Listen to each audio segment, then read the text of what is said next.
வாழ்வோம் வாழ்விப்போம். இது இறைவாக்கு. இறைவனிடமிருந்து தன் அடியார்களுக்கு வழங்க பெறும் அருளமுதம். ஒன்றாம் அருளமுதம். வாசம் வாக்கு 1. நான் உங்கள் மத்தியில் வாசம் செய்கிறேன். அன்பு கண்களை கொண்டு என்னை தரிசியுங்கள். ஆரவாரத்தை அப்புறப்படுத்தினால் மட்டுமே நீங்கள் அமைதியை ஸ்பர்சிக்க முடியும். வாழ்வோம் வாழ்விப்போம். இறைவனை தரிசித்த சித்தர்கள். ஆரம்ப காலத்தில் இறைவன் தியானத்தில் இருக்கும் போதே தெரிந்த முகமாகவும் தெரியாத முகமாகவும் காட்சியில் வந்தவர்கள் ஏராளம். கூட்டம் கூட்டமாக கடந்து போனவர்களும் உண்டு. இதில் உலகிற்கு பரிச்சயமானவர்கள் என்னும்போது நினைவில் நின்றது மிக சிலரே. இதில் இயேசுபிரான் ஒருவர். மதமாக பார்ப்பது என்பது இறைவன் மனதிற்கு ஒவ்வாதது. அருளாக ஆற்றல் வாரியாக பார்த்தார். அவர்கள் பிறவியின் சூற்றமும் முடிவு நிலை பற்றிய விவரமும் மட்டுமே இறைவனுள் நின்றன.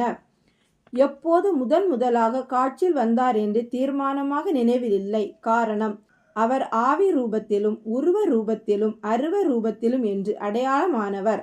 மேலும் அவர் உருவம் இப்போது உலகிற்கு அறிமுகமாகி இருப்பது போலில்லை. அந்த முகமே வேறு. இது பிற்காலத்தவரின் ஏற்பாடாகி போனதால் அந்த உருவமும் இந்த உருவமும் ஒட்டாததாகவே மனதுள் நிற்கிறது. இருந்தாலும் இன்று உலகில் ஏற்றுக்கொள்ளப்பட்டது என்பதால் இதை ஒட்டிய சிந்தனையே பலன் தரும். நடுநிசை தியானத்தில் பலமுறை வந்து போனதும் ஞானவெளி வளர்ச்சிக்கு அன்றே தொண்டிட துவங்கியவரும் இயேசுபிரான் என்பதால் அவர் பற்றிய வெளிப்பாட்டை வெளிப்படுத்த நினைத்தார். இதோ இயேசு என்ற தலைப்பில் அவர் வாழ்வியல் நிகழ்வுகளை கோர்வைப்படுத்தி புதுக்கவிதை வடிவில் வெளியிட்டார். திருச்செந்தூரில் இரவு முழுவதும் கண் விழித்து கடற்கரையில் தியானம் பண்ணிவிட்டு அரசு பஸ்ஸில் விடிக்காலை கிளம்பி நாகர்கோவில் வந்து கொண்டு இருந்தார். இறைவன் இறங்க வேண்டிய நிறுத்தத்தில் இறங்க முயலும் போது டிரைவர் பஸ்ஸை ஓட்ட ஆரம்பித்தார். இறைவன் அவசரத்தில் இறங்க முயற்சித்து காலை பின்னால் சாலையில் ஊன்ற முன்னேறிய பஸ் வேகம் இறைவனை முன்னால் இழுத்து தள்ளியது. ரோட்டில் தலை குப்பர இழுத்து செல்லப்பட்டு விழுந்தார். கால் முட்டி ரோட்டில் இழுத்து சென்றதால் பேண்டு உராய்ந்து கிழிந்தது. இறைவனின் இடுப்பிற்கு மேலே தலைவரை ரோட்டில் குப்பர விழுந்து கிடந்தாரே தவிர இடுப்பு முதல் தலைவரை யாரோ தாங்கி பிடித்த உணர்வு.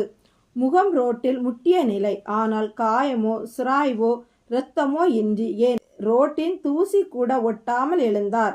விழுந்த உணர்வு, அதே நேரம் யாரோ தாங்கிய உணர்வு. உடம்பு ரோட்டில்தான் கிடந்தது.